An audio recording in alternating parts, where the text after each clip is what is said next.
Bismillah, Assalamualaikum warahmatullahi wabarakatuh. Alhamdulillah, selalu saja lisan kita memuji dan memuja Allah atas segala nikmat yang Allah limpahkan kepada kita. Termasuk kita masih diberikan kesempatan pada hari ini untuk bisa melanjutkan roda kehidupan dan memperbanyak amal-amal saleh dan ketaatan kepada Allah Subhanahu wa taala.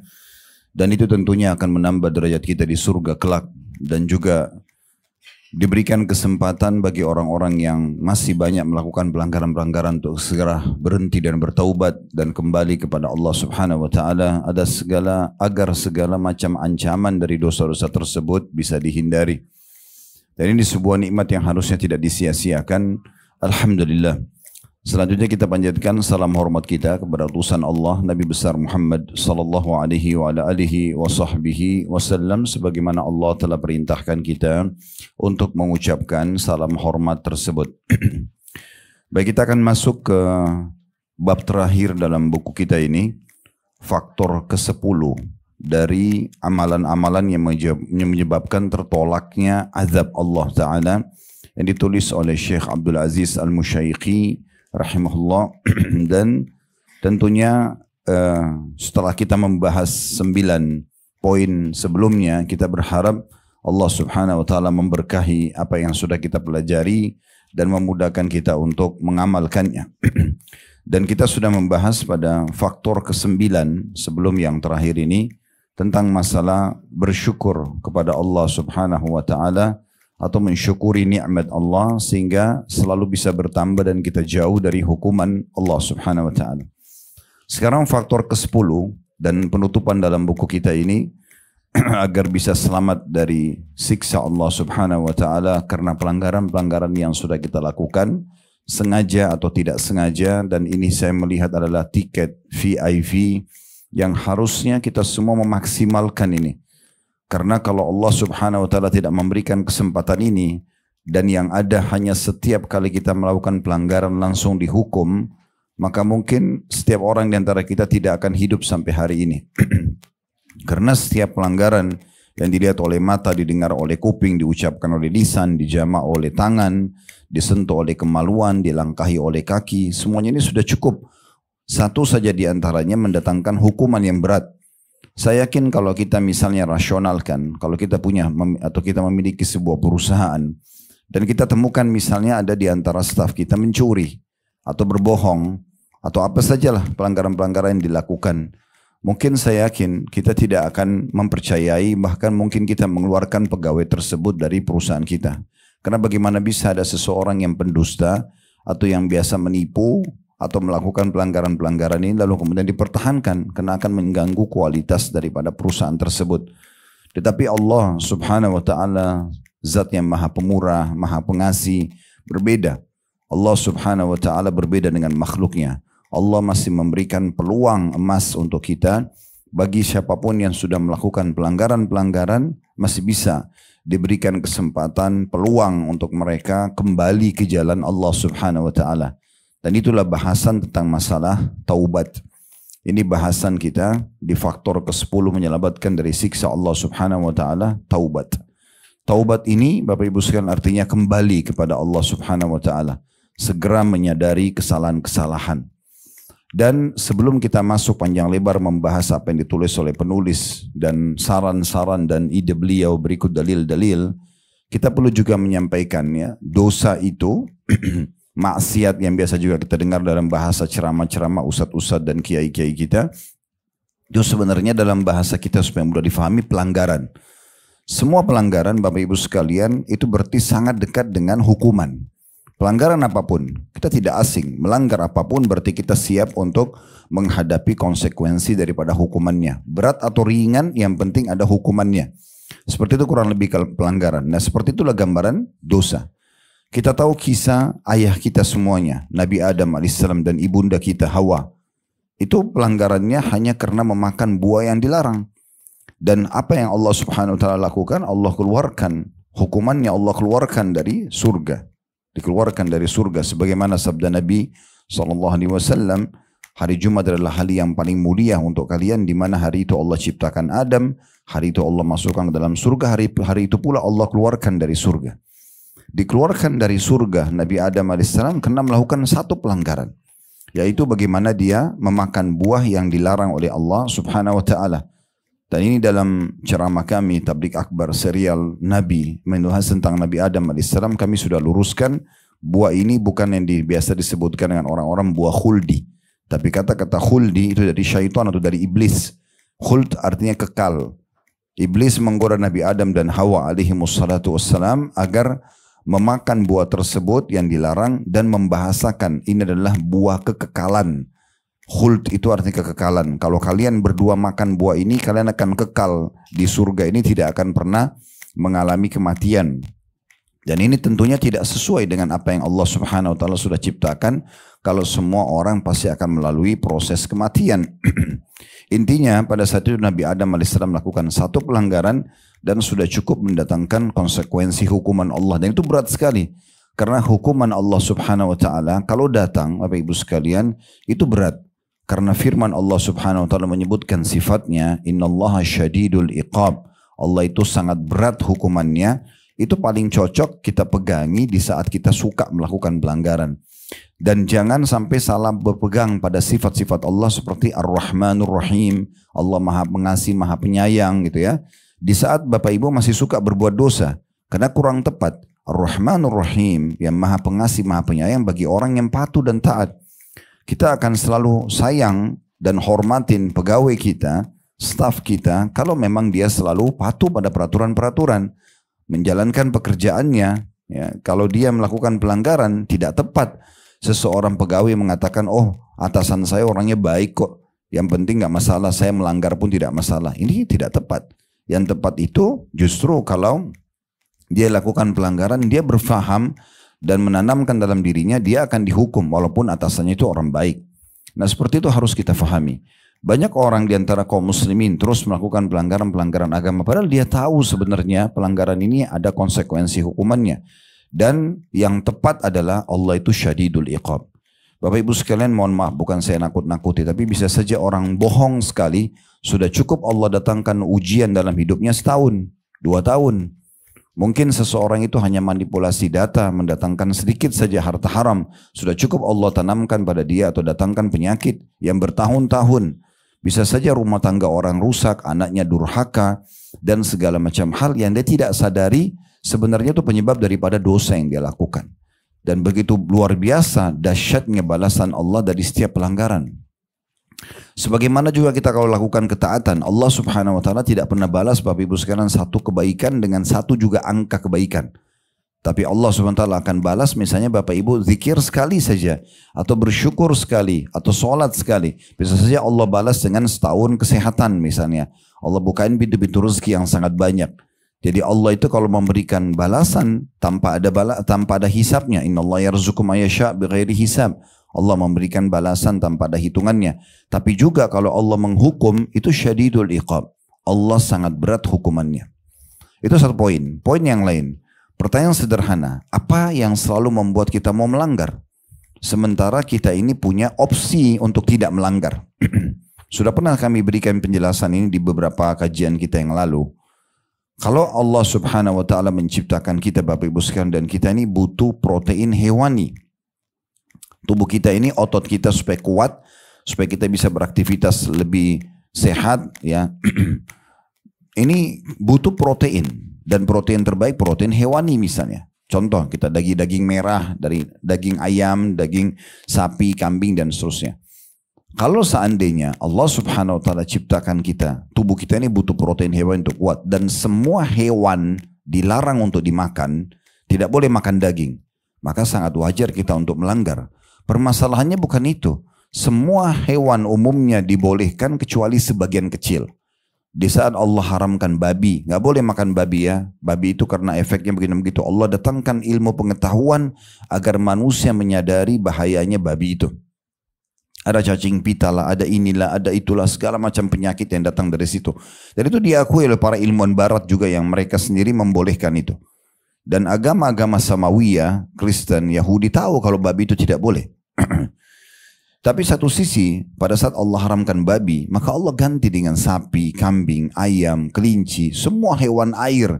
Banyak sumber protein lain Jadi pertanyaannya, untuk apa melanggar? Untuk apa makan babi? Sementara sudah ada gantinya. Begitu juga dengan minuman.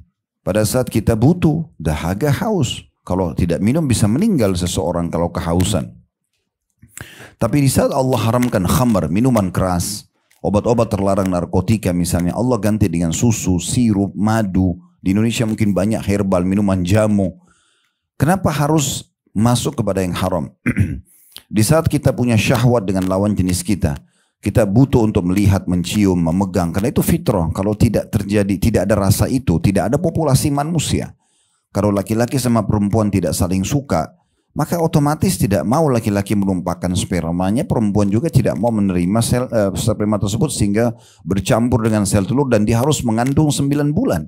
Kalau Allah tidak buat menatap itu, mencium itu, merabah itu, dan maaf, hubungan biologis itu adalah sebuah kenikmatan, maka pasti tidak ada orang yang mau melakukannya. Tapi Allah jelaskan yang benar nikah, yang salah zina. Lalu dijelaskanlah efek-efeknya. Zina itu efeknya merusak nama keluarga, merusak nama pasangan suami istri ini. Mereka melakukannya dalam kondisi ketakutan. Karena perzinahan orang masuk ke hotel sembunyi-sembunyi, orang ketakutan. Akhirnya sperma yang merupakan bibit manusia dan sel telur kantong manusia nanti itu jadi terganggu. Biologis mereka juga terganggu kenikmatannya. Beda dengan suami istri yang tidak ada beban sama sekali karena mereka tahu ini boleh dalam agama. Dan anak yang lahir kalau zina nggak jelas statusnya, dikenal dengan anak zina. Nggak ada status nasab dengan pemilik sperma, tidak ada warisan di antara mereka, tidak boleh ada jadi wali. Ini jadi masalah hukum syar'inya ada sendiri. Begitu kalau orang menikah, hamil, dua-duanya gembira, keluarganya gembira, anaknya jelas statusnya, ada warisan, ada nasab dan segala macam. Dan nikah sama zina ini dua-duanya pelampiasan biologis. Sama saja, tapi ini boleh, ini tidak boleh. Nah, karena ada opsinya, pertanyaan sederhana, untuk apa melanggar? Lalu gini Ustaz, ada banyak godaan yang datang. Kadang-kadang setannya kuat banget godaannya. Sebenarnya bukan setannya yang kuat, Bapak Ibu yang kuat-kuatin setan itu. Iya. Kalau setan itu kuat, saya mau tanya Bapak Ibu sekalian jujur kita jawab. Apakah Bapak Ibu masih bisa duduk di majelis ilmu seperti ini? Gak mungkin kita bisa duduk ya, kalau setannya kuat. Pasti kita akan dicekik, kita akan diseret, kita akan disiksa sama dia. Mana setannya? Gak ada. Jadi sebenarnya syaitan itu lemah. Sebagaimana Allah katakan, inna kaida syaitani kana dhaifa. Tipu daya syaitan itu sangat lemah, kata Allah. Syaitan itu hanya bisikin. Ayo buat ini, ayo bohong, ambil saja, lakukan saja. Tinggal kita tolak kok. Enggak, saya enggak mau, selesai. Tadi misalnya sholat duhur. Di saat ada mau waktu sholat duhur, syaitan pasti bisikin. Sebentar aja sholatnya, nanti aja, disuruh tunda. Tapi kita tolak, enggak, saya mau sholat. Syaitannya bisa buat apa? Menjelma depan kita, cekik kita, larang sholat, nggak bisa buat apa-apa. Jadi jangan dibesar-besarin syaitan itu. Syaitan itu sangat kecil, lemah sekali. Apalagi Allah sudah memberikan kita solusi. Kalau Bapak Ibu baca A'udzubillahi minasyaitonirrajim, aku berlindung kepada Allah dari syaitan ar-rajim. Rajim ini sebenarnya terjemahannya adalah yang dirajam dengan panah-panah api oleh para malaikat. Yang biasa di terjemahan Quran kita terkutuk gitu ya. Sebenarnya dia ar-rajim itu seperti kembali ke firman Allah SWT dalam surah Al-Mulk, waja'annaha rujuman lisyayatin, dan kami jadikan bintang-bintang itu sebagai rujum, alat-alat untuk membakar syaitan-syaitan itu. Kalau Bapak Ibu sudah digoda oleh syaitan, malas sholat, tidak mau puasa, nggak mau ini, nggak mau itu, atau melakukan pelanggaran maksiat kepada Allah, tinggal baca a'udzubillahi minasyaitonirrajim. Allah akan utus malaikat untuk membakar syaitan itu. Selesai. Masih ada godaannya 2 kali, 3 kali, selesai. Gitu kan? Nah kita punya opsi, kan gitu. Kecuali tidak ada opsi, wajar kita melanggar Bapak Ibu sekalian. Ini mukaddimah dulu ya. Kenapa kita harus dalam dosa? Sementara kita nggak butuh dengan dosa itu. Kita bisa punya opsi kok yang halal. Kenapa harus yang haram? Ada juga pernah saya dengar di tengah-tengah masyarakat kita. Statement ini saya rasa perlu diluruskan. Yang haram aja susah, apalagi yang halal. Pernah dengar nggak? Saya pernah dengar itu ya, ada yang orang mengatakan yang haram aja susah, apalagi yang halal. Seakan-akan dia ingin menanamkan di diri dia dan disebarkan di masyarakat, kalau yang halal itu susah loh. Haram aja susah, apalagi yang halal. Ini nggak benar sama sekali. Yang halal gampang kok. Bapak Ibu sekarang keluar, maaf ini cuma contoh, keluar, datang ke satu toko, melamar diri, saya mau kerja di sini. Tiba-tiba bisa diterima jadi pegawai. Orang mau jadi buruh bangunan, orang mau jadi apa. Apalagi kalau punya pendidikan, punya ijazah, melamar di kantor. Bisa gampang sekali dapat rezeki halal. Bukan sesuatu yang sulit gitu. Lalu kenapa harus kepada yang haram? Mungkin ada syubhat lagi, ada permasalahan muncul. Tapi kan saya ingin lebih. Kalau saya hanya fokus pada gaji yang halal pendapatan ini mungkin tidak cukup. Bahasa tidak cukup juga ini adalah persepsi salah, Bapak Ibu sekalian. Ingat, kita punya kapasitas ya terbatas sekali. Mulut kita ini hanya bisa menampung 1 sampai 2 sendok makanan. Lebih dari itu nggak bisa. Perut kita ini paling nampung 1-2 piring. Bapak Ibu lagi makan siang tadi, makan sepiring 2 piring udah kenyang. Kita butuh sekian jam lagi ke depan baru lapar. Kita punya kapasitas kok. Badan kita ini pakai 2 lembar baju cukup. Mungkin 1 baju dalam, 1 baju luar. Kita kalau di Indonesia pakai 3-4 lembar baju kepanasan. Contohnya, kita butuh sepatu berapa pasang Bapak Ibu sekalian? 1 pasang. Bapak Ibu kalau punya 2 pasang sepatu, harus pakai dulu yang satunya. Kan tidak mungkin kita double-double sepatunya. Kan tidak mungkin. Topi, jilbab, tas. Pasti kita pakai 1. Kalau ibu-ibu punya 5 tas misalnya. Ibu pakai semua 5-5. Walaupun tas mahal. Kira-kira dikira orang normal atau tidak normal? Walaupun semuanya mereknya terkenal. Tapi 5-5 dipakai semuanya. Kan orang jadi tanda tanya. Pakai 1 mungkin. Maksudnya ada kapasitasnya. Artinya kita tidak butuh berlebihan gitu ya. Kalau selama kita masih dalam sebuah konsep cukup, maka nggak masalah. Permasalahannya kita selalu merasa tidak cukup. Ketamakan ini yang membuat kita merasa tidak cukup. Akhirnya yang halal itu kita merasa nggak cukup. Saya nggak mungkin cukup dengan ini. Sudah saya harus ambil yang haram. Tanpa disadari sesuatu yang haram itu Bapak Ibu sekalian ibarat segelas atau 1 bejana besar susu. Bapak Ibu tetesin 1 tetes racun. 1 tetes racun itu bisa merusak susu semuanya. Pendapatan halal tadinya sudah cukup, justru jadi rusak karena adanya 1 tetes yang haram tadi. Apalagi kalau lebih banyak yang haram. Berapa banyak koruptor, berapa banyak orang-orang manipulasi data di kantornya, berapa banyak orang yang berbohong dengan pasangannya, terbongkar semuanya. Sehebat apapun dia mengemas. Begitulah keadaannya. Dan akan sama nasibnya orang yang mengambil langkah yang sama. Berapa banyak orang yang prestasi kerja. Saya waktu diundang ke Imarat, diundang ke Qatar, ketemu banyak dengan orang-orang kita di sana, sudah 20 tahun kerja, 25 tahun kerja. Sampai saya tanya, Pak, ini nggak ada akad berhenti kerjanya. Kalau di Saudi masih ada sampai 2 tahun baru pengen kontrak lagi. Ini di sana nggak ada Ustaz. Selama betul kerjanya, selama jujur, prestasi nggak akan diberhentikan oleh perusahaan. Kenapa kita nggak jadi orang yang prestasi aja? Selesai. Kenapa nggak jadi orang baik saja selesaikan? Harusnya begitu.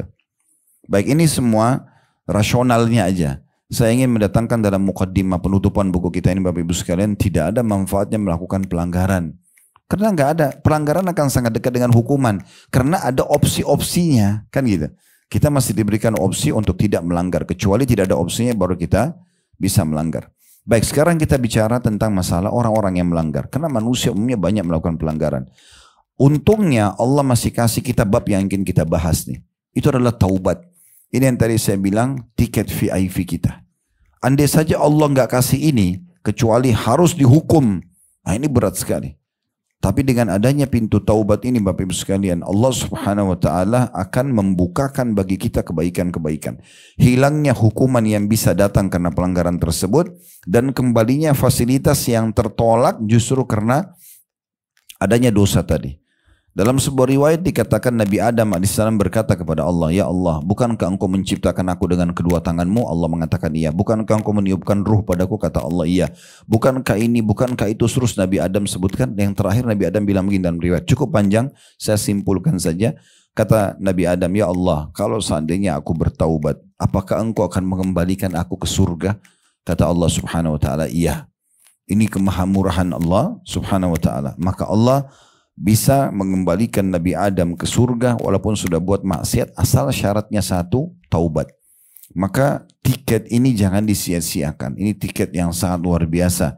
Makanya Nabi SAW mengatakan, perbanyak istighfar dan taubat kepada Allah. Saya saja kata Nabi beristighfar dan taubat kepada Allah sehari bisa sampai 70 kali. Dalam riwayat lain 100 kali. Nabi saja yang diampuni dosa-dosanya yang telah lalu dan akan datang, itu beliau pun tiap hari taubat. Beliau pun tiap hari kembali kepada Allah Subhanahu wa taala. Nah, ini kurang lebih gambaran mukaddimah tentang tiket yang mahal ini harus jangan disia-siakan Bapak Ibu sekalian. 70 tahun seseorang berbuat dosa, bila Allah Subhanahu wa taala masih mengilhamkan dalam hatinya merasa bersalah dan mau taubat di umur 71 tahun, maka dengan beberapa menit dia bertaubat sudah cukup untuk buat Allah menghapuskan 70 dosanya. Ini jangan disia-siakan. Kenapa justru masih tetap lalai dan seakan-akan oh gampang nanti dan seterusnya. Padahal bisa saja dia meninggal sebelum taubat. Mohon maaf memang saya agak batuk jadi bisa dimaklumi. Ada sebuah riwayat Bukhari begini Bapak Ibu sekalian. Disebutkan bahwasanya kata Nabi SAW ada orang telah membunuh 99 jiwa. Dia datang kepada seorang abid, ahli ibadah tapi nggak punya ilmu agama. Lalu dia bilang, saya sudah membunuh 99 jiwa. Kira-kira masih diterima nggak tobat saya? Kata orang abid ini, dia suka ibadah tapi nggak punya ilmu agama. Dia mengatakan, bagaimana bisa Allah mengampuni kamu? 99 orang kamu sudah bunuh. Kata Nabi SAW, karena orang ini sudah kecewa, dibunuh orang itu. Digenapkan 100. Lalu kemudian dia jalan, dia cari, dia ketemu sama seorang alim. Orang yang faham agama. Lalu dia tanya, saya sudah membunuh 100 jiwa. Kira-kira masih Allah terima tobat saya enggak? Kata orang alim tersebut, tentu saja. Allah menerima tobat siapa saja. Tentu kita insya Allah tidak akan membunuh 100 jiwa. Ini contoh orang ini sudah melakukan pelanggaran sangat besar. 100 orang sudah dibunuh. Lalu orang alim mengatakan, tentu saja Allah akan menerima tobatmu. Lalu kata orang alim tersebut, pergilah kamu ke negeri sana, ditunjuk satu negeri, tapi dalam riwayat ini tidak disebutkan negeri apa, karena di sana banyak orang-orang soleh. Kamu pergi ke komunitas sana, supaya tobatmu sempurna. Ini baru rencana mau ke sana. Belum sempat tiba di sana nanti ceritanya ya. Dan kata orang alim ini, dan jangan kembali ke negerimu, komunitasmu yang awal. Karena itu semuanya ahli maksiat. Maka orang ini bertekad, dia mau ikutin sarannya si alim, dia jalan. Di tengah jalan Bapak Ibu sekalian meninggal dunia. Ajalnya datang. Waktu itu kata Nabi SAW, Allah mengutus 2 malaikat. Satu malaikat pencabut ruh khusus untuk orang-orang yang jahat. Ya, ini malaikat penyiksa. Biasanya membawa kain kafan dari neraka gitu ya. Dalam sebuah riwayat atau beberapa riwayat yang disebutkan. Yang satu malaikat rahmat atau kasih sayang. Yang biasa mencabut ruhnya orang-orang beriman. Lalu kemudian malaikat ini keduanya ini kata Nabi SAW bertikai. Mereka berselisih pendapat. Bukan bertikai, berselisih pendapat ya. Yang satu mau cabut ruhnya, yang satu juga mau cabut ruhnya. Di tengah-tengah mereka bertikai atau berselisih pendapat kira-kira siapa yang cabut ruhnya. Yang malaikat penyiksa mengatakan orang ini belum taubat. Orang ini baru mau taubat. Dia berazam dalam dirinya bertekad mau taubat. Tapi belum sampai ke lokasi yang dia mau ibadah. Malaikat kasih sayang mengatakan dia sudah niat. Dia sudah bertekad. Walaupun belum sampai ke lokasi, belum banyak melakukan amal soleh. Dia sudah niat mau bertaubat. Maka di tengah-tengah itu kata Nabi SAW, Allah utus malaikat lain yang ketiga menengahi mereka. Kata malaikat yang ketiga, ukur jarak telapak kakinya, jejak kakinya orang ini. Kalau dia lebih dekat dengan negeri yang dia mau taubat, yang ambil dia malaikat kasih sayang. Kalau dia lebih dekat dengan negeri yang dia buat maksiat, maka malaikat penyiksa yang akan mengambilnya. Kata Nabi SAW, Allah mendekatkan jarak tempat yang dia mau pergi, yang dia mau taubat itu, 1 jengkal, dan berarti dia lebih jauh dari tempat yang dia maksiat 1 jengkal. Karena itu malaikat rahmah mengambilnya. Allah Subhanahu wa taala dari riwayat ini menerima taubat orang tersebut walaupun belum beramal sama sekali. Walaupun belum beramal. Di perang Khaybar, Bapak Ibu sekalian, ada kisah yang lain. Ada seorang Arab Badui, dia menyaksikan peperangan kaum muslimin. Dia menyaksikan peperangan kaum muslimin. Dia terkagum-kagum melihat umat Islam pada saat itu bersama dengan Nabi SAW, para sahabat. Mereka kalau malam hari mengaji, sholat, mereka saling membantu. Yang ini masak, yang ini mengobati orang sakit. Mereka membaca Al-Quran, dan Al-Quran dalam bahasa Arab. Si Arab Badui ini faham apa yang dibaca. Dia kok tertarik banget dengan agama ini. Dia datang ke beberapa sahabat sambil mengatakan, agama apa kalian ini? Dijelaskan, kami adalah muslim, kami beriman kepada Allah. Allah itu pencipta alam semesta ini. Ada diutus kepada kami seorang rasul bernama Muhammad. Itu ada di depan orangnya. Ada turun kitab namanya Al-Quran. Diajarkan untuk bakti sama orang tua, jenguk orang sakit, dilarang berdusta, dilarang ini, dilarang itu. Tertarik. Dia bilang, saya mau masuk agama kalian. Kata para sahabat, pergi aja langsung ke Nabi. Datanglah dia, syahadat di hadapan Nabi. Dia masuk Islam. Waktu itu kebetulan Nabi Muhammad SAW lagi membagi-bagi harta rampasan perang. Karena dari 9 benteng Yahudi di Khaybar, itu pada saat itu kebetulan benteng pertama, seingat saya namanya benteng Naim, itu berhasil ditaklukkan oleh Nabi SAW. Jadi Nabi lagi bagi-bagi harta rampasan perang, Bapak Ibu sekalian. Waktu orang ini masuk Islam, kata Nabi SAW kepada sahabat yang sedang membagi-bagi harta rampasan perang, beri juga bagian orang ini. Karena dia masuk Islam bertepatan pembagian harta rampasan perang. Sahabat yang baru masuk Islam ini mengatakan begini, ya Rasulullah, saya masuk Islam bukan karena harta. Saya masuk Islam karena saya berharap mendapatkan apa yang sahabat-sahabat Anda inginkan.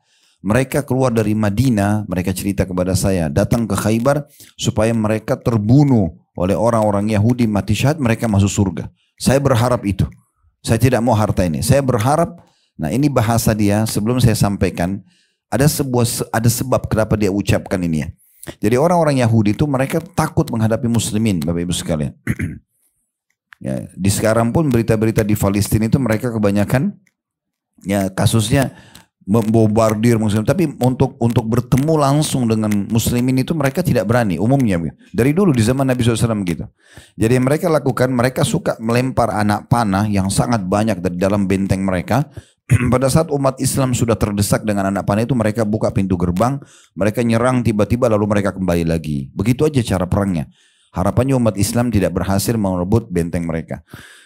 Nah orang ini sempat melihat dan dia mengatakan begini, ya Rasulullah, saya berharap anak-anak panah Yahudi yang banyak dilempar dari benteng mereka itu kena di sini. Dia tunjuk dadanya sebelah kiri, tembus di sini. Dia tunjuk di belakang agar saya mati syahid masuk surga. Nabi SAW cuma bilang, Allah akan kasih kamu kalau kamu jujur.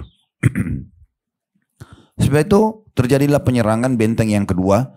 Mulai orang Yahudi pakai strategi yang sama, lempar anak panah. Subhanallah, orang yang pertama kena anak panah Yahudi, orang yang tadi baru masuk Islam. Dan kena di titik yang dia tunjuk. Pada saat jenazah Nabi SAW lihat, Nabi bilang, bukankah orang ini yang tadi baru masuk Islam? Kata dia, benar ya Rasulullah. Kata Nabi, kata para sahabat, kata Nabi SAW, siapa yang ingin melihat penghuni surga yang belum pernah sujud sekalipun, lihat orang ini. Orang ini masuk Islam, taubat dari kekufurannya, belum sempat sholat, belum sempat segala macam, terus masuk surga. Begitu luar biasanya taubat itu. Ada beberapa ulama di Saudi, betul-betul di saat musim haji mereka tuh sangat gembira, mengungkapkan di khutbah Arafah mereka, mengungkapkan di khutbah mereka di Mina. Itu pada saat melihat muslimin datang dari seluruh penjuru dunia, ada yang sudah sangat beruban, sudah sangat tua pergi haji. Lalu kata mereka apa? Salah satunya cuplikan yang pernah saya dengarkan dari para ulama di ceramah mereka, sungguh benar-benar Allah Azza wa Jal memilih orang-orang ini untuk memasukkan mereka ke dalam surga. Di saat mereka sudah beruban, di saat mereka sudah tua, Allah gerakkan hati mereka dan kaki mereka ya untuk mengeluarkan harta, untuk melangkahkan kaki menuju pergi haji. Yang haji itu akan membersihkan dosa sebagaimana baru lahir dari ibu sendiri, dari rahim ibu. Begitu dalam hadis sahih. Dan juga haji yang mabrur, yang niat, ikhlas dan memang mengikuti tata cara haji yang benar, rukun-rukun dan syaratnya, maka tidak ada balasan kecuali surga. Seakan-akan Allah datangkan mereka di musim haji untuk memberikan mereka itu. Agar mereka dibersihkan dosanya, mereka dimasukkan ke dalam surga. Nah ini semua konsep yang luar biasa. Tentu lebih dahsyat Bapak Ibu sekalian, kalau seseorang itu tidak punya dosa dan dia terus tetap memperbaharui taubatnya.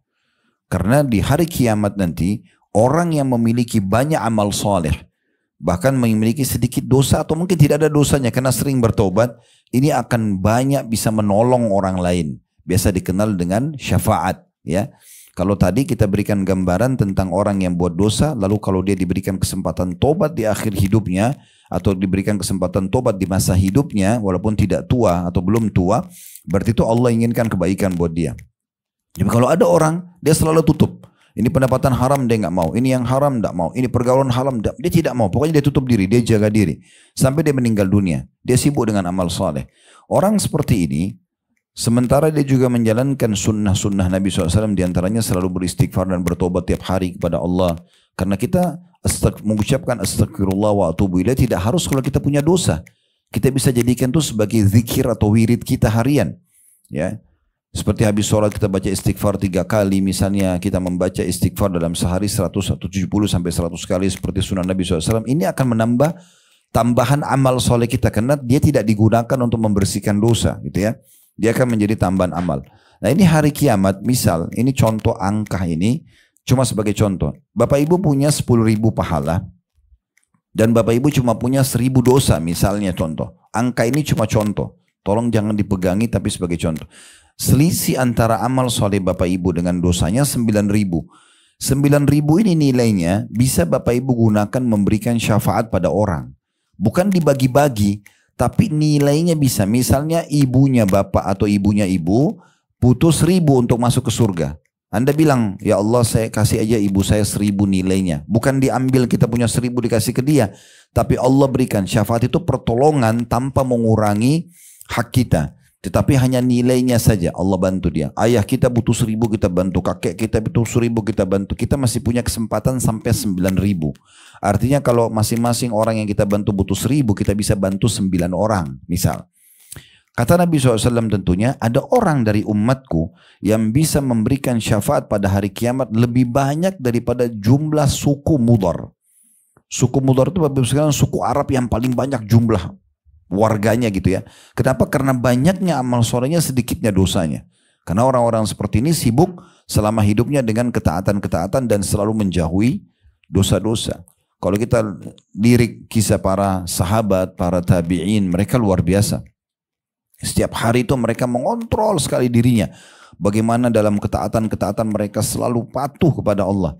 Dinukil Sa'id bin Musayyib rahimahullah, seorang ulama tabi'in, itu dikatakan, diceritakan oleh murid-muridnya dan orang di sekitar rumahnya, kami menyaksikan Sa'id bin Musayyib 40 tahun tidak pernah ketinggalan takbiratul ihram pertama imam.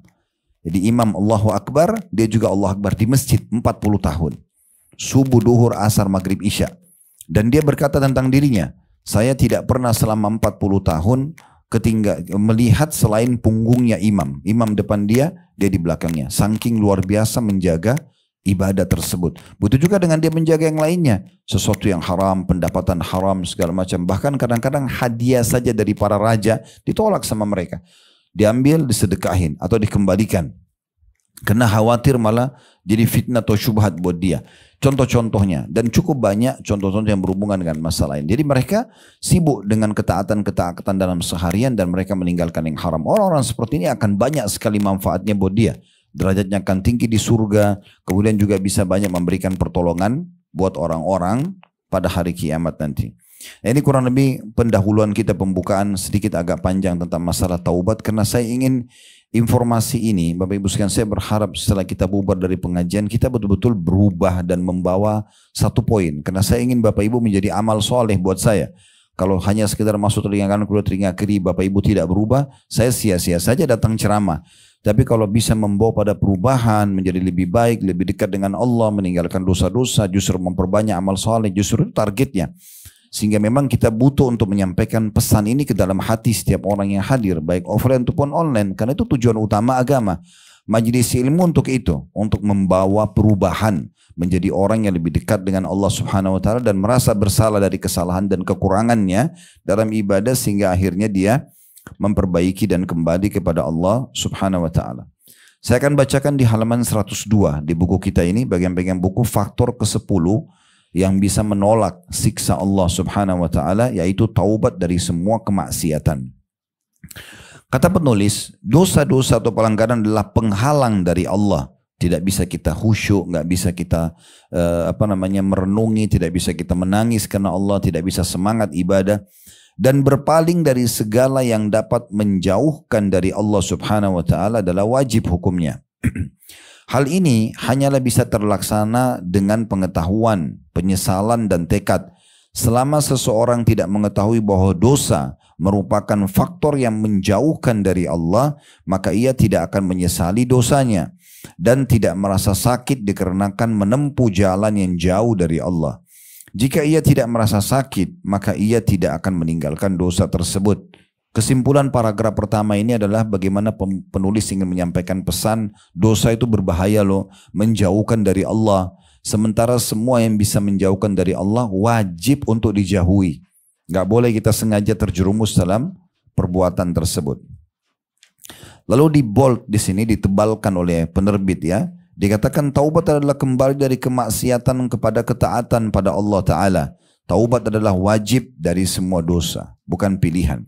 Dan taubat memiliki 3 syarat. Yang pertama meninggalkan maksiat. Kalau betul-betul Bapak Ibu ingin taubat, kembali kepada Allah, tinggalkan dosa yang sedang dilakukan. Berbohong, riba, zina dan seterusnya. Yang kedua, menyesal karena telah melakukannya. Antara Bapak Ibu dengan Allah. Kita bukan seperti orang-orang Katolik yang datang ke pastornya lalu menyebutkan pengakuannya, dia sebutin semua kesalahan. Dalam Islam tidak ada itu. Bapak Ibu tidak perlu merincikan dosanya, datang kepada seorang ustadz atau kiai, saya sudah melakukan ini dan itu. Kalau mau taubat kepada Allah, antara Bapak Ibu sama Allah. Tinggalkan dosa itu, sesali. Dalam hati kita, kita menyesali perbuatan tersebut. Yang ketiga, bertekad untuk tidak mengulanginya lagi. Janji kepada Allah, antara Bapak Ibu dengan Allah tidak akan mengulanginya. Dan 3 syarat ini sebenarnya disebutkan oleh Imam Nawawi, rahimahullah. Adapun jika kemaksiatan itu berhubungan dengan hak manusia, maka ia tidak terbebas kecuali dengan mengembalikan hak kepada orang yang berhak menerimanya atau minta perkenaannya dari hak yang khusus itu. Jadi kalau orang melakukan dosa antara dia sama Allah seperti zina, tidak sholat dan seterusnya, seperti tadi, tinggalkan dosa itu, sesali dan janji sama Allah tidak akan mengulanginya. Tapi kalau berhubungan dengan manusia seperti perusakan citra, karena orang menggosipin orang lain atau memfitnah atau menghinanya di depan orang, atau dia mengambil barang, mencuri, manipulasi data dan seterusnya. Kemudian yang ketiga, menyakiti fisik, ya, pernah menampar, memukul dan segala macam. Nah ini tidak bisa diterima taubatnya kecuali tadi 3 syarat itu dipenuhi. Dan ini ada syarat yang keempat, yaitu minta keridhaan daripada orang yang pernah terzalimi. Kita merusakkan citranya, kita bilang maaf ya, saya pernah gosipin kamu, tolong maafin saya. Kalau dia kasih syarat, saya nggak mau maafin kecuali kamu harus perbaikin nama saya. Ya udah, kita pernah bicara di media, misalnya kita mengatakan, dulu saya pernah menyampaikan tentang fulan, tapi itu salah. Saya berlepas diri ya, saya tidak mau lagi melanjutkan informasi. Kalau masih nyebar setelah saat ini, maka bukan tanggung jawab saya. Nah itu berarti sudah meluruskan. Atau kita mengembalikan, kita bilang saya pernah bekerja di tempat kamu, saya pernah mengambil pulpen, mengambil kertas, manipulasi data lah, mengambil uang dan segala macam.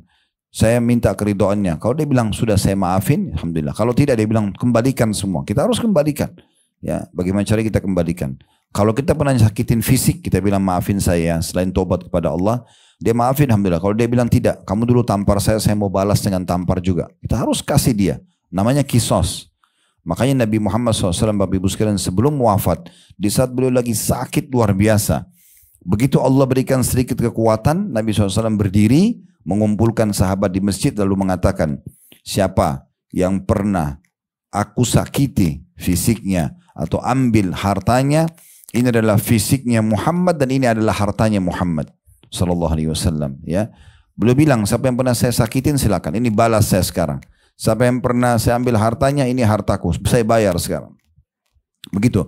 Supaya Nabi SAW, beliau mengatakan agar tidak ada kisos hari kiamat. Ya. Bahkan beliau pernah tinggal atau datang ke salah satu rumah istri beliau. Seingat saya Ummu Salamah ini radhiyallahu anha. Kemudian Nabi SAW panggil pembantunya. Tapi rupanya pembantu ini nggak jawab. Karena pembantu itu nggak dengar. Lalu Ummu Salamah datang segera ke kamarnya pembantu itu.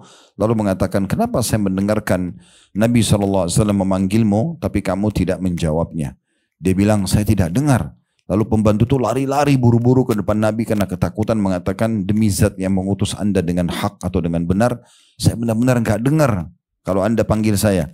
Maka kata Nabi SAW sambil menggoyangkan kayu siwak yang beliau pakai untuk membersihkan gigi beliau, kalau bukan karena kisos, bukan karena nanti justru saya juga dibalas secara fisik. Kalau saya sakiti fisik kamu, saya akan hukum kamu dengan kayu siwakin. Saya bisa pukul kamu dengan kayu siwakin. Tapi itu tidak boleh secara agama saya pukul kamu dengan kayu siwak. Nanti kamu tuntut saya hari kiamat, saya pun dicambuk nanti. Maka Nabi SAW tidak lakukan itu. Cukup mengingatkan dengan lisan, selesai. Kan gitu. Itu contohnya. Nah kalau berhubungan dengan makhluk, maka kita harus minta keridhaannya. Nah itu yang dimaksudkan dengan paragraf yang disebutkan setelah 3 poin tadi di atas itu. Baik, kemudian dikatakan, dan dalam kesempatan ini, kita akan menjelaskan faktor azab, kata penulis, atau siksaan, yaitu kemaksiatan dengan aneka macamnya. Dan hukuman ini tidak akan diangkat kecuali dengan bertaubat dan kembali kepada Allah. Hal ini sebagaimana doanya Umar bin Khattab radhiyallahu anhu, Allahumma innahu lam yanzil bala'un illa bi dzambin wa lam yakshif illa bi taubah. Ya Allah, sungguhnya tidak akan turun bala kecuali disebabkan dosa dan tidak lenyap kecuali dengan taubat. Di sini maksudnya Umar bin Khattab ingin berdoa sama Allah agar dikabulkan taubat beliau. Beliau ingin kembali kepada Allah SWT. Walaupun sebenarnya Umar bin Khattab bukan tipologi orang pelaku maksiat. Kita tidak bicara di masa jahiliyah, tapi setelah masuk Islam beliau termasuk orang yang sangat tegas. Sampai pernah satu waktu istri-istri Nabi lagi berbicara dan suara mereka di atas Nabi, di atas suara Nabi. Begitu Umar datang langsung senyap karena segannya mereka dengan Umar. Para istri Nabi serengan dengan Umar. Lalu Nabi SAW senyum. Lalu kata Umar bin Khattab, ya Rasulullah, semoga Allah selalu membuat anda senyum. Kenapa anda tersenyum? Kata Nabi SAW, saya heran melihat para wanita ini. Tadi mereka mengangkat suara di hadapanku, tapi begitu kamu datang, semuanya pada diam. Maka Umar pun sempat menghardik para ummatil mukminin. Apakah kalian lakukan itu pada Nabi? Gitu kan?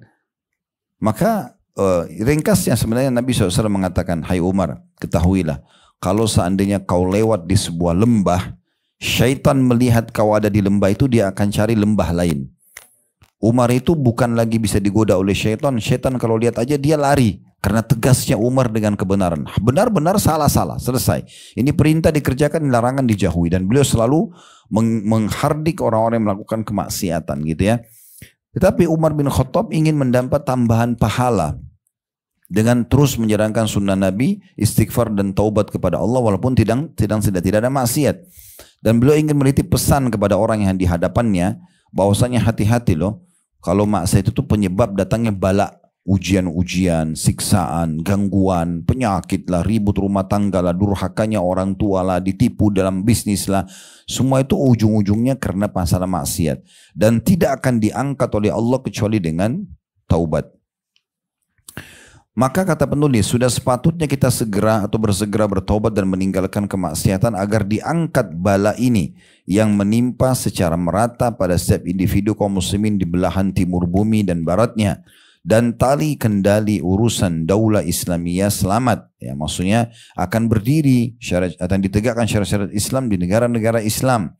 Bahkan pada masa-masa sekarang ini telah diangkat dari kita keselamatan yang memadai dalam hal tidak menunjukkan kemaksiatan dan menyembunyikannya.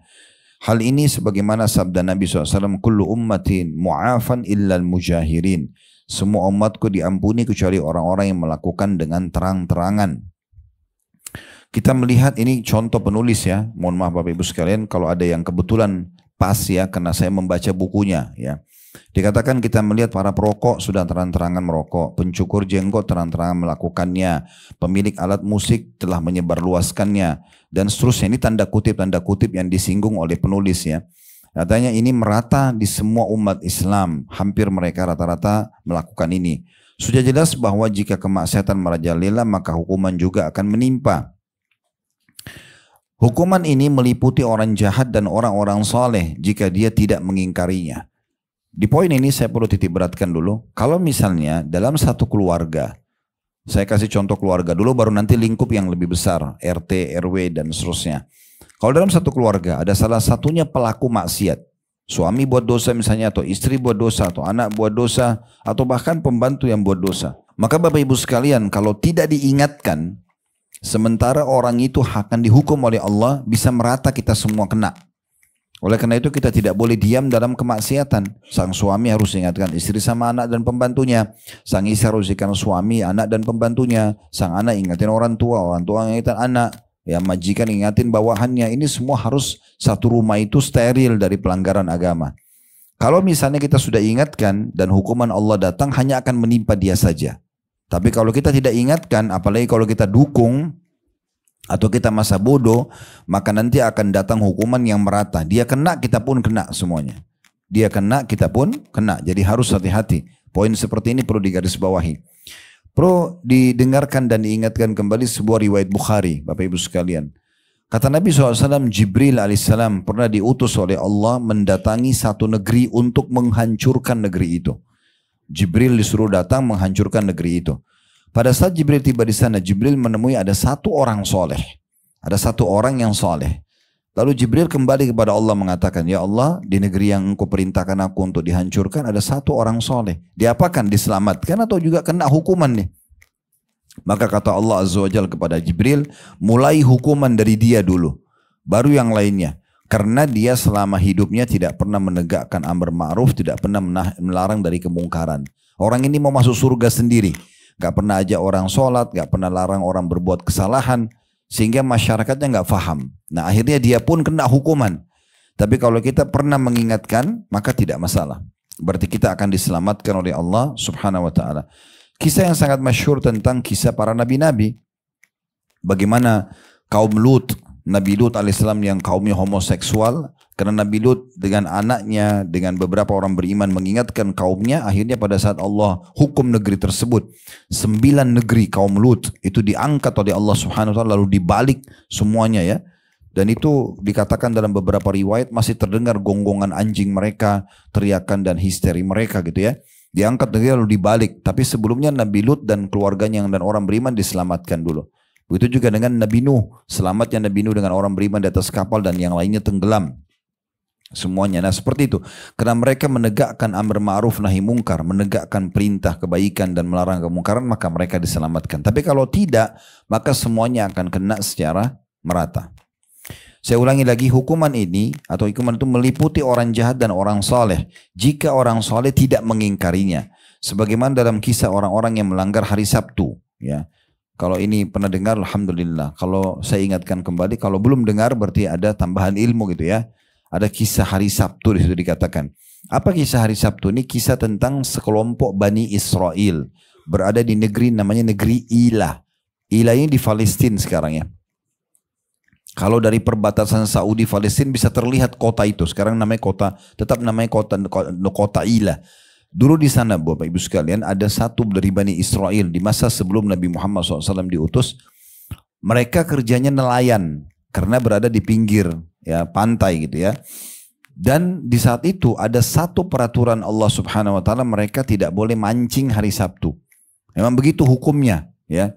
Mereka tidak boleh mancing dan ini tidak berlaku pada kita sekarang tentunya. Ini berlaku bagi mereka di saat itu. Nah, rupanya waktu turun peraturan Allah mereka tidak boleh mancing hari Sabtu. Karena hari Sabtu itu hari rayanya orang Yahudi. Ya.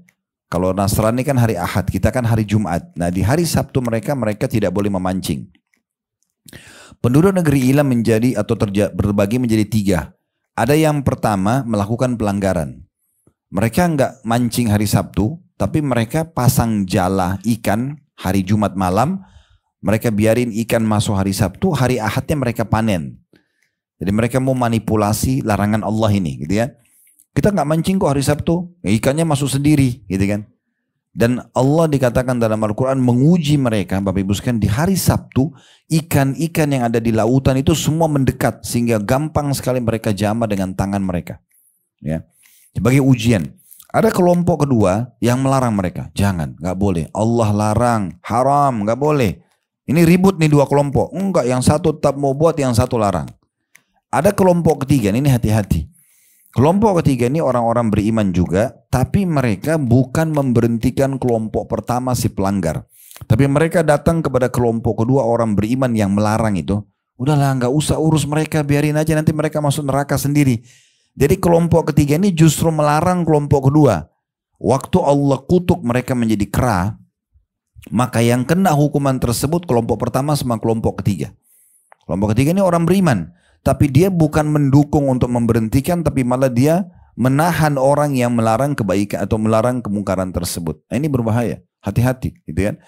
Jadi kita harusnya mengingatkan. Dan amar ma'ruf nahi mungkar, alhamdulillah Allah mudahkan, wajibnya sekali. Misalnya ada orang yang ibu kenal dan bapak kenal tidak sholat, bapak ibu sudah bilang, sholat lah itu wajib. Sekali aja, itu berarti kita sudah lepas tanggung jawab. Karena kita sudah pernah ingatkan dia. Yang wajibnya sekali, yang kedua, yang ketiga, yang ke-100 itu sudah hukumnya sunnah. Tapi yang jadi masalah kalau bapak ibu sama sekali gak pernah ingatkan. Ini jadi masalah. Allah akan tanya nanti, kenapa kau tidak ingatkan? Dan dalam hadis yang sahih kata Nabi SAW, "Man ra'a minkum munkaran falyughayyirhu biyadi." Siapa yang lihat kemungkaran dia ubah dengan tangannya, power maksudnya. Seperti orang tua pada anak, suami pada istri, atasan pada bawahan, pemerintah pada masyarakat, itu kan punya power. Dia bisa berhentikan kemungkaran dengan kekuatannya. Fa in lam yastati' fa bilisani. Kalau dia tidak mampu maka dengan lisannya, nasehatin, jangan, nggak boleh segala macam gitu ya. Kalau dia tidak bisa juga, fa in lam yastati' fa biqalbi waladzika ad'aful iman. Dan kalau dia tidak mampu maka dengan hatinya, dan itu selemah-lemah iman. Siapa yang tidak bisa dengan hatinya, dia cuma bilang ya Allah berikan dia hidayah, kan selesai. Itu betul sudah termasuk. Jadi sangat mudah sebenarnya untuk selamat juga dari siksaan Allah di poin ini. Kemudian fenomena buruk muncul di tengah kaum muslimin hingga merajalela di semua masyarakat, yaitu bahwa jika engkau menyeru seseorang untuk taubat dari dosa apapun, maka wajahnya berubah dan tampak kemarahan padanya. Ini maksudnya penulis ingin menyampaikan apa yang mungkin beliau pernah alami dan mungkin sebagian kita alami. Kadang-kadang ada orang yang buat dosa, kalau kita ingatkan jangan saudaraku, jangan saudariku itu haram, nggak boleh zina, nggak boleh riba, nggak boleh gini. Ah, bukan urusan kamu. Malah dia marah-marah gitu. Kata beliau, ya di sini ada fenomena yang agak unik terjadi di tengah-tengah masyarakat muslimin, bahwa jika engkau menyeru seseorang untuk bertaubat dari dosa apapun, maka wajahnya berubah dan tampak kemarahan padanya, seakan-akan engkau telah mengambil darinya sesuatu yang paling berharga. Kemudian ia berargumen bahwa kemaksiatan tersebut ringan dan selainnya lebih besar, serta selainnya dengan berbagai macam dalih. Atau ia berdalih dengan ayat-ayat rahmat, pengharapan dan sebagainya. Sedangkan ia tidak tahu bahwa ketika Allah menyebutkan ayat rahmat, maka dia Allah mengiringinya dengan ayat-ayat siksaan atau azab. Atau ketika menyebutkan surga dan sifat-sifat mereka, maka dia juga mengiringi dengan menghuni surga dan mengiringinya dengan penghuni neraka di sini maksudnya ya. Dan juga sifat-sifat mereka. Allah berfirman, "Inna rabbaka sari'ul iqabi wa innahu laghafurur rahim." Dalam surah Al-An'am ayat 165, ketahuilah sungguhnya Tuhanmu sangat cepat memberikan hukuman, dan sungguh dia juga maha pengampun dan maha penyayang. Ini tadi yang sempat kita singgung di mukaddimah kita ya, pembukaan kita. Jangan kalau kita sedang melakukan kemaksiatan lalu kita berlindung di sifat Allah Ar-Rahmanur Rahim. Allah maha pengasih kok, Allah maha penyayang kok. Tapi kita terus buat pelanggaran. Mirip tadi orang bilang, atasan saya baik kok, nggak apa-apa dia telat-telat datang, nggak apa-apa, nggak kerjaan-kerjaan. Lama-lama kena hukuman juga, kan gitu. Jadi tidak pantas orang yang sudah berbuat baik sama kita malah kita balas dengan keburukan, itu tidak pantas. Allah sudah berikan kita kesempatan hidup, kesehatan, rezeki segala macam, harusnya digunakan untuk ketaatan, kan gitu. Dan sifat Ar-Rahmanur Rahim, maha pengasih, maha penyayang, ini adalah bagi orang-orang yang patuh tentunya. Lalu kata penulis di halaman selanjutnya di 106 ya, dalam kesempatan ini kami akan mengemukakan tentang hukuman sebagian umat-umat yang disinyalir oleh Allah dalam Al-Quran, disertai dengan menyebutkan kemaksiatan agar hilang keraguan, tirai tersingkap dan mata hati bersinar terang. Ibnu Qayyim rahimahullah berkata, salah satu hal yang harus diketahui bahwa kemaksiatan dan dosa itu merugikan, dan kerugiannya terhadap hati seperti bahaya racun terhadap tubuh dengan perbedaan tingkat kerugiannya. Keburukan dan penyakit di akhirat hanyalah disebabkan karena dosa dan kemaksiatan. Kemudian Ibnu Qayyim juga berlanjut mengatakan, lalu apakah yang mengeluarkan Adam dan Hawa dari surga? Negeri kelezatan, kenikmatan, keindahan dan kebahagiaan. Ke negeri penderitaan, kesedihan dan musibah, maksudnya dunia. Kisah Adam dan Hawa alaihi wassalatu wassalam disebabkan sebagai argumen bahwa hukuman itu akibat dari kemaksiatan. Perhatikanlah kisah diturunkannya iblis, laknatullah, maksudnya semoga Allah melaknatnya, dari kerajaan langit, terusir, terkutuk dan dirubah zahir dan batinnya. Lalu rupanya dijadikan sebagai rupa paling buruk dan paling keji. Sedangkan batinnya lebih buruk dan lebih keji daripada zahirnya. Maksudnya Allah SWT jelekkan wujudnya iblis dan juga Allah usir dia dari kerajaan langit. Jadi dulu sebelum Nabi Muhammad SAW diutus, Bapak Ibu sekalian, iblis dan jin-jin ini bisa naik ke langit. Mereka bisa bertemu dengan malaikat, mereka dengarkan informasi besok hujan di mana, besok siapa yang mati, itu mereka bisa dengar. Setelah Nabi SAW diutus, itu ditutup langit, tidak bisa lagi mereka naik dan mendengarkan di sana. Ya, Nah, waktu kejadian iblis tidak mau sujud kepada Nabi Adam karena maksiat kepada Allah. Allah yang suruh, bukan Nabi Adamnya. Tapi dia tidak mau dengar, maka Allah usir dia dari rahmat Allah subhanahu wa ta'ala. Dengan cara Allah ubah wujudnya, kata Ibnu Qayyim. Lalu digantikan dengan dijauhkan dari rahmat. Ya, dan rahmat diganti dengan azab dan laknat. Kebagusan dengan keburukan, surga dengan neraka yang menyala-nyala, iman dengan kekafiran, dan kecintaan yang maha pemelihara lagi maha terpuji Allah dengan permusuhan dan penentangan. Apakah yang membuat seluruh penduduk bumi tenggelam hingga air mencapai puncak bukit? Maksudnya di masa Nabi Nuh alaihissalam. Mohon maaf. Apakah yang menguasakan angin menimpa kaum Ad? Kaum Ad ini kaumnya Nabi Hud, Bapak Ibu sekalian. Bagi yang pegang bukunya bisa ditulis di sebelahnya Ad itu dalam kurung kaum Nabi Hud. Apa yang menguasakan angin? Maksudnya angin itu sempat ditiupkan 7 hari 7 malam, ya 7 hari berturut-turut sampai hanya membuat mereka kering, seperti batang kurma yang sudah kering, sudah rusak, ya. Apakah yang menguasakan angin menimpa kaum Ad hingga melemparkan mereka sebagai bangkai di atas permukaan bumi seakan-akan mereka pohon-pohon kurma yang bertumbangan. Dan angin itu menghancurkan segala yang dilewatinya berupa rumah, kebun, tanaman, dan ternak mereka. Hingga mereka menjadi pelajaran bagi umat-umat sesudahnya hingga hari kiamat nanti.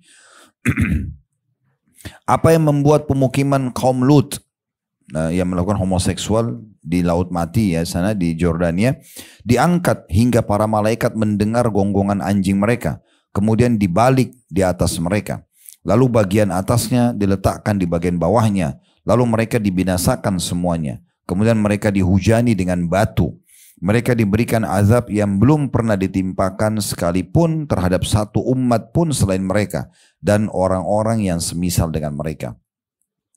Lalu Allah sebutkan dalam surah Hud ayat 83, wa ma hiya minadh dhalimin biba'id, dan adab-adab yang serupa dengan itu semuanya tidak jauh bagi orang-orang yang berbuat zalim. Jadi orang yang buat kesalahan akan sama. Kekufuran itu yang dilanda menimpa Fir'aun, menimpa Namrud, menimpa Abu Lahab, Abu Jahal, Umayyah bin Khalaf. Orang yang ambil langkah sama-sama akhir hidupnya. Begitu juga dengan orang-orang yang beriman akan sama dengan para nabi-nabi seperti bersama dengan Ibrahim, Musa, Muhammad alaihi wassalatu wassalam. Itu akan sama juga. Akhirnya akan sama. Orang-orang yang mengikuti orang yang ugal-ugalan di kampusnya tidak lulus, orang yang ikuti langkahnya akan sama. Orang yang mengikuti mahasiswa dan mahasiswa yang prestasi akan sama juga hasilnya. Orang yang masuk di perusahaan ugal-ugalan, selalu telat, yang dicontohin teman-temannya yang bandel gitu ya, maka akan sama ujung-ujungnya, tertangkap dan segala macam. Yang orang yang baik maka akan sama, prestasi juga akan sama. Namanya akan harum, bahkan sampai meninggal pun akan menjadi kenangan yang indah. Nah seperti itulah. Berkenaan dengan hal ini, kata penulis, kita akan menyebutkan dampak-dampak menyakitkan dari merajalelanya kemaksiatan yang merugikan pribadi dan masyarakat. Yang pertama, kemunculan azab yang merata berupa ketakutan, kelaparan, atau khasaf. Khasaf itu pembenahan ke dalam tanah dan perubahan bentuk rupa sebagaimana yang dikisahkan kepada kita dari berita umat-umat terdahulu yang telah disebutkan sebelumnya. Perlu saya kasih gambaran dulu. Kalau ada seseorang yang ditimpa ujian pribadi, berarti masalahnya di dia pribadi. Kena penyakit kronis lah, bangkrut usahanya lah, ditipu orang lah, berarti dia harus introspeksi diri. Ada masalah dengan dia nih. Masalah apakah di modalnya, masalah di maksiat yang dia lakukan dan segala macam. Contoh. Tapi kalau itu merata, semua orang kena gempa bumi, banjir, berarti ada dosa merata juga. Begitu rasionalnya. Kalau merata dosa itu, maka merata juga hukumannya. Nah ini yang dimaksudkan dengan poin pertama. Efeknya itu akan luar biasa. Tidak akan terjadi, Bapak Ibu sekalian, hukuman datang dari Allah, bencana tsunami, bencana alam tsunami, bongsor segala macam ini kecuali kena ada kemaksiatan. Itu mutlak. Ya.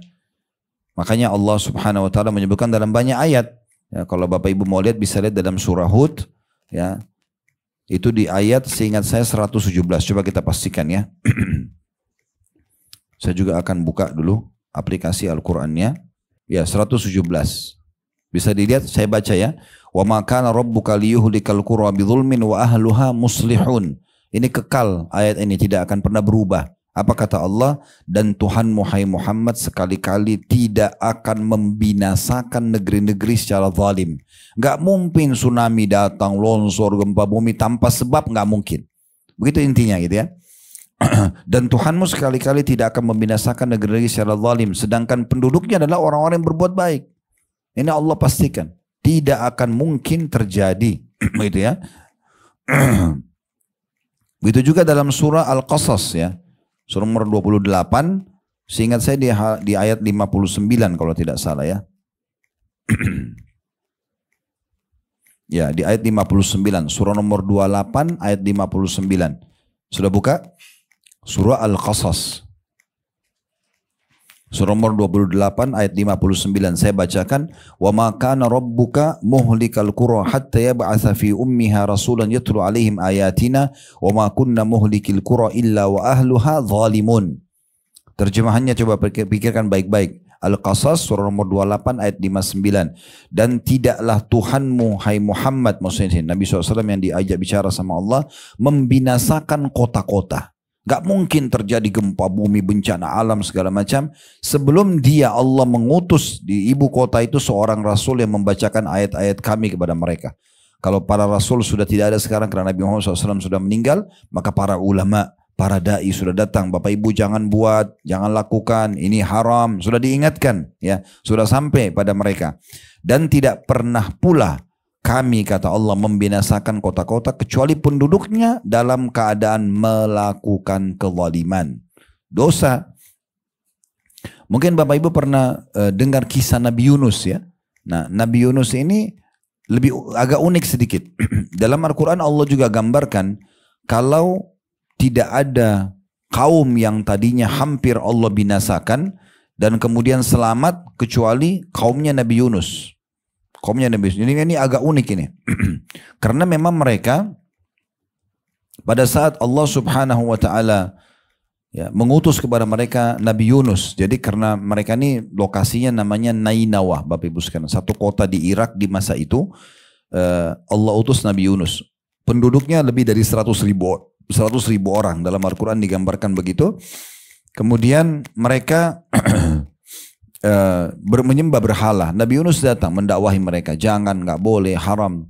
Nah, tapi memang ada satu poin di sini. Nabi Yunus alaihissalam dan nabi-nabi yang lain itu punya akad dengan Allah. Mereka tidak boleh tinggalkan lokasi dakwah sampai Allah izinkan. Nah, Nabi Yunus ini melihat penduduk Nainawa didakwahi, nggak mau dengar. Akhirnya Nabi Yunus berdoa sama Allah, ya Allah tolong berikan saya jalan keluar, berikan saya lokasi dakwah yang lain. Masyarakat yang mau dengar dakwah ini semua keras kepala, nggak mau dengar. Tapi Allah belum turunkan perintahnya, belum boleh. Nabi Yunus ambil inisiatif, beliau pergi sendiri, tinggalkan Nainawa. Itulah sebabnya Allah hukum Nabi Yunus dengan ditelan oleh ikan paus, gitu ya. Karena beliau tinggalkan lokasi dakwah sebelum diperintahkan. Nah, akhirnya Nabi Yunus baca la ilaha illa anta subhanaka inni kuntu minadh dhalimin, diulang-ulang beliau ucapin itu dalam mulut ikan paus sampai kena merasa bersalah, baru Allah muntahkan dia, gitu ya. Tapi yang terjadi kita ingin bahas penduduk negeri Nabi Yunus.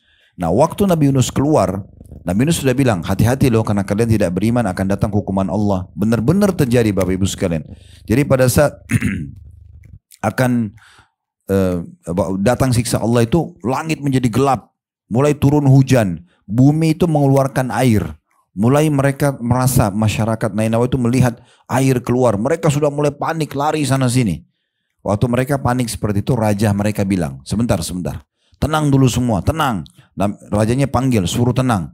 Sepertinya ini yang diancamkan oleh Nabi Yunus kepada kita. Maka saya sarankan kalian mau lari kemana, ini gak mungkin, langit semua gelap, bumi semua turun keluarin air. Ini kelihatannya memang sudah siksaan akan datang.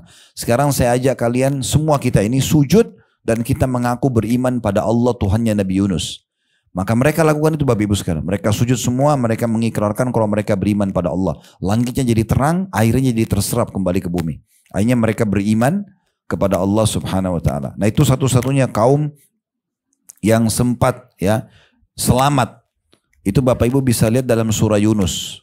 Surah Nabi Yunus sendiri ya, di ayat 98-nya.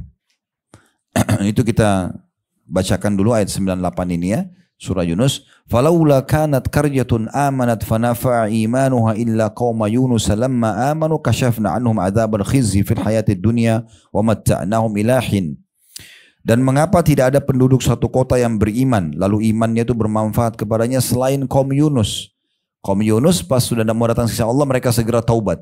Yang lain banyak tidak mau taubat, ya. Bahkan mereka tidak sempat taubat.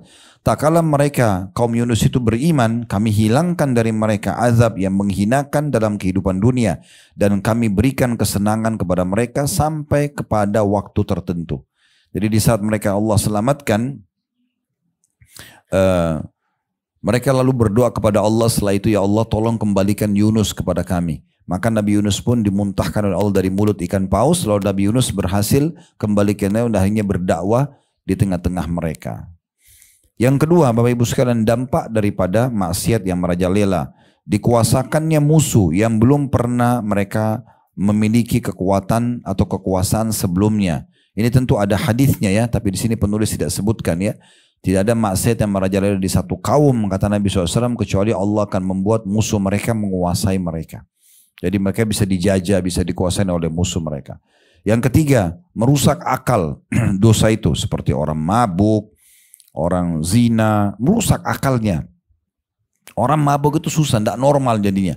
Ya, orang juga berzina jadi tidak normal. Dia tidak bisa menghadapi suasana yang nyaman karena dia selalu berpikir melakukan dosa-dosa dan mengulanginya. Begitu juga dengan mencuri. Pikirannya masuk rumah orang, masuk kantor, bagaimana manipulasi data. Pikirannya jadi tidak normal karena dia membuka pintu maksiat. Merusak akal. Sebab akal itu cahaya, sedangkan kemaksiatan memadamkan cahaya akal. Yang keempat, meremehkan maksiat. Akhirnya menganggap pelanggaran itu kecil.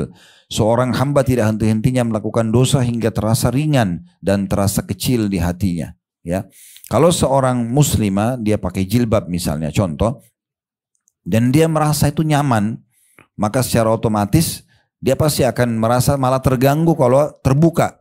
Ibu yang suka tutup auratnya misalnya, Masya Allah dijaga, satu waktu lagi di rumah tiba-tiba ada laki-laki yang bukan mahram nyelonong masuk, terlihatan, pasti ibu merasa malu, sembunyi. Kenapa terlihat? Tapi kalau orang sebaliknya merasa itu bukan dosa, nggak apa-apalah, biar aja semua orang juga lihat, maka lama-lama jadi dianggap kecil sama dia walaupun itu dosa besar. Seringnya orang berbohong, seringnya orang buka aurat, seringnya orang berzina, seringnya orang manipulasi data, semua itu akan membuat dia menganggap remeh dosa tersebut. Nah, penganggapan remeh dosa ini lebih mempercepat datangnya hukuman. Yang kelima, menyulitkan berbagai urusan. Ini juga yang banyak orang tidak sadari. Kenapa urusan saya tidak selesai-selesai ya? Dia tidak sadari kalau itu penyebabnya dosa. Allah datangkan hambatan-hambatan dari urusan dia. Itu karena dosa. Tidaklah ia hendak melakukan suatu urusan melainkan ia mendapati tertutup di hadapannya atau sulit baginya. Makanya Ibnu Taimiyah rahimahullah mengatakan, saya kadang-kadang mendapatkan ada satu permasalahan dalam masalah hukum agama karena beliau seorang alim. Beliau ingin memecahkan satu masalah hukum. Lalu beliau bilang saya tidak temukan jawabannya. Dan saya terus beristighfar kepada Allah dan bertobat sampai 1000 kali. Akhirnya Allah lapangkan dada saya dan saya dapat jawabannya. Seperti itulah gambarannya. Ya, saya pernah Bapak Ibu sekalian mengalami waktu masih SMA ya. SMA kelas 3 saya kebetulan di Madinah waktu itu. Di kampus kami dan Alhamdulillah selesaikan juga S1 di sana. Nah waktu satu malam, satu hari kami ada ujian balaghah. Balaghah ini salah satu dalam grammar bahasa Arab.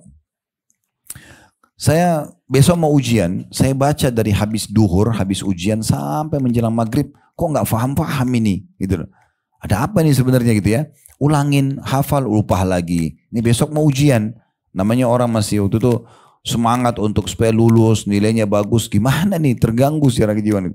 Saya waktu itu antara maghrib isya, menjelang maghrib, waktu itu masih telepon biasa ya, masih belum ada handphone di masa itu, tahun 93. Maka saya telepon pakai telepon biasa, telepon umum yang biasa kita pakai koin itu ya. Saya telepon teman saya, kebetulan kakak kelas saya, Dr. Muhammad Rahili. Beliau sekarang Masya Allah sudah profesor dan ngajar di kampus kami.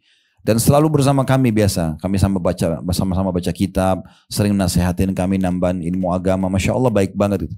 Saya telepon dia dan biasanya dia maghrib isya memang mampir ke masjid kampus untuk belajar juga karena dia waktu itu tingkat 2 kuliah di kuliah hadis. Saya bilang Muhammad bisa datang nggak? Dia bilang bisa. Saya datang. Terus saya jelaskan sama dia, ketemu di masjid, pas azan maghrib, habis sholat maghrib, dan saya bilang sama dia, saya dari tadi ini habis duhur baca, kok nggak paham ini, bisa bantu nggak? Dia bilang bisa. Kebetulan dia orangnya Masya Allah cum laude. Dia sudah kuliah dan ini pelajaran SMA lebih ringan gitu. Maka dia bilang sama saya, tapi Khalid, saya sarankan kamu. Masih ada uduk? Saya bilang iya. Coba kamu sholat 2 rakaat, niatkan sholat taubat kepada Allah. Bapak Ibu, ini bukan masalah memuji diri, bukan ya. Bapak Ibu perlu tahu kondisi Madinah. Mungkin yang sudah ke Madinah tahulah. Madinah itu tidak ada diskotik, tidak ada karaoke, tidak, perempuan semua berhijab. Di masa kami itu ketat banget. Sekarang pun masih begitu ya. Tapi di masa itu luar biasa. Di kampus kami itu semuanya laki-laki. Gak ada perempuan. Jadi kita itu hiburannya dari kampus. Di dalam kampus itu tempat olahraga, asrama, kuliah atau sekolah. Atau ke Masjid Nabawi. Jadi maksudnya pintu-pintu itu tertutup lah gitu ya. Pintu-pintu dosa itu tertutup umumnya.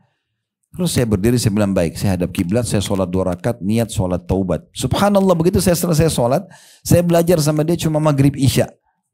Waktunya tidak lama gitu ya. Itu saya bisa faham apa yang tadi saya tidak bisa faham itu. Begitu mudahnya gitu. Ternyata betul-betul apa yang ya dibahasakan oleh penulis ini yang kelima ini.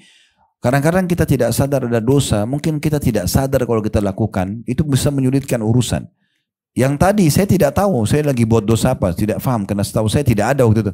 Tapi dia bilang sama saya, coba kamu sholat taubat. Dan memang termudahkan urusan. Bagaimana kalau dasarnya orang sengaja buat dosa itu? Ya kan? Udah jelas-jelas gitu. Jadi kalau ada urusan belum selesai, coba istighfar kepada Allah, introspeksi diri, itu yang penting. Yang keenam, membuat musuh bergembira. Semua kemaksiatan adalah kerugian dalam urusan agama dan dunia. Ini tentu saja membuat musuh gembira dan membuat teman bersedih. Maksudnya dari kalangan jin dan manusia, kita kalau berbuat dosa, pelanggaran, maka orang-orang yang tidak suka kita dari kalangan manusia, misalnya kita korupsi, kita manipulasi, kita bohong, itu dia senang. Karena bagi dia pasti nanti kena batunya nih. Nah, dari kalangan syaitan juga senang, karena memang targetnya iblis untuk menyesatkan manusia. Sementara teman-teman kita orang soleh pasti merasa sedih, kan gitu.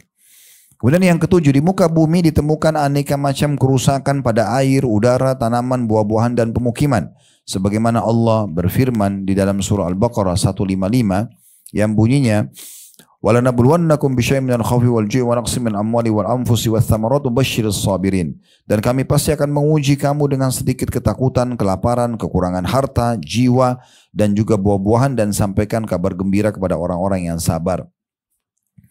Sementara amal kebajikan memberikan jaminan kepada manusia berupa keberuntungan dunia dan akhirat. Sebab Allah SWT mensyaratkan keberuntungan pada taubat lewat firman-Nya. Jadi kalau orang justru taubat dari dosanya, dia sibuk dengan amal saleh, maka Allah janjikan keberuntungan, kebahagiaan. Dalam surah An-Nur ayat 31, wa tubu ilallahi jami'an ayyuhal mu'minun la'allakum tuflihun. Dan taubatlah kalian semua kepada Allah wahai orang-orang beriman agar kalian beruntung. Mana beruntung? Beruntung dunia, beruntung akhirat. Mudah urusannya, lapang dadanya, terang fikirannya, semua begitu ya.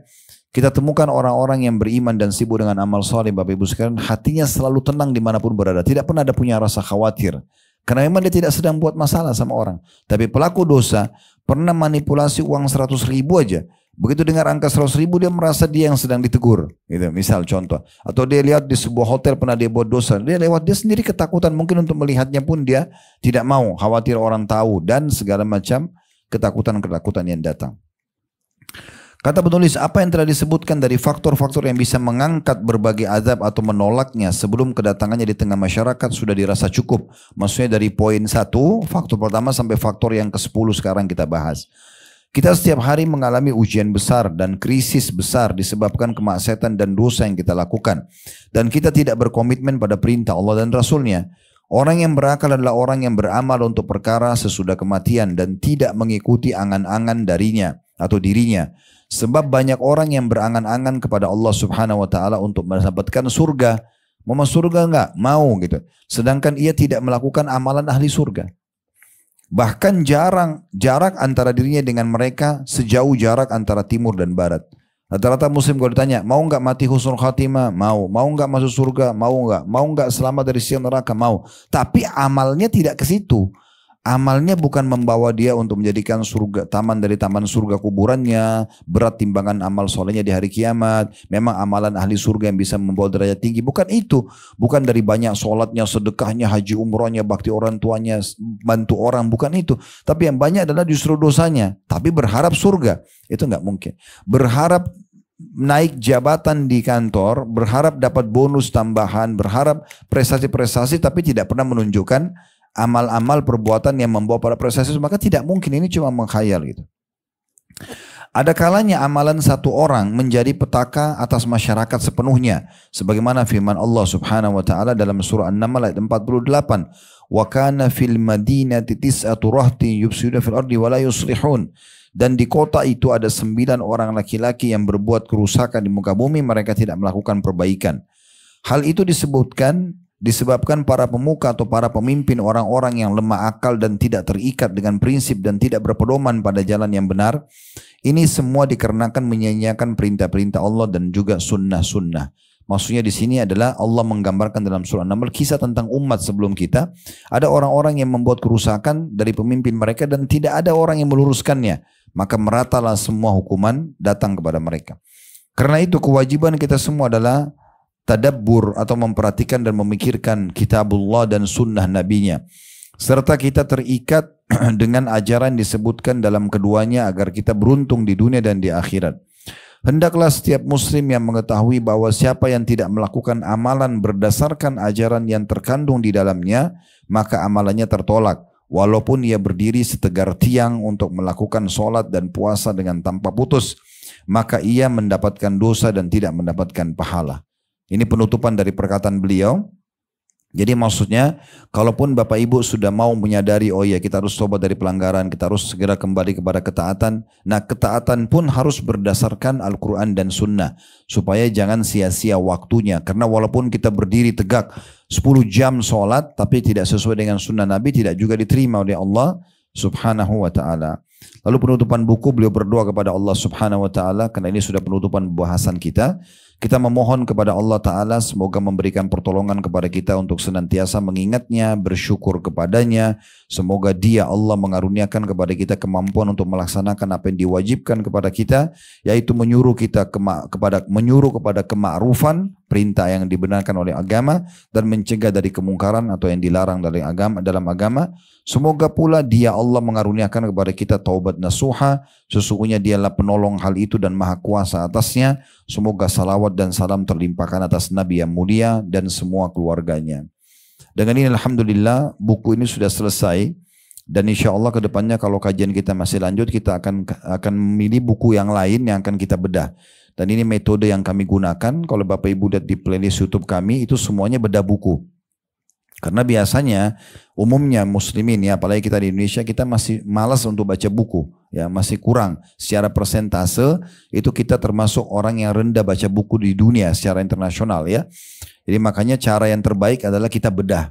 Jadi biasanya kalau kita beli buku begini mungkin untuk baca dari lembar pertama sampai terakhir itu kita malas. Makanya kita bedah seperti ini Bapak Ibu sekalian. Dan alhamdulillah pada hari ini Allah sudah menyempurnakan bahasan kita. Dan ini lumayan ya.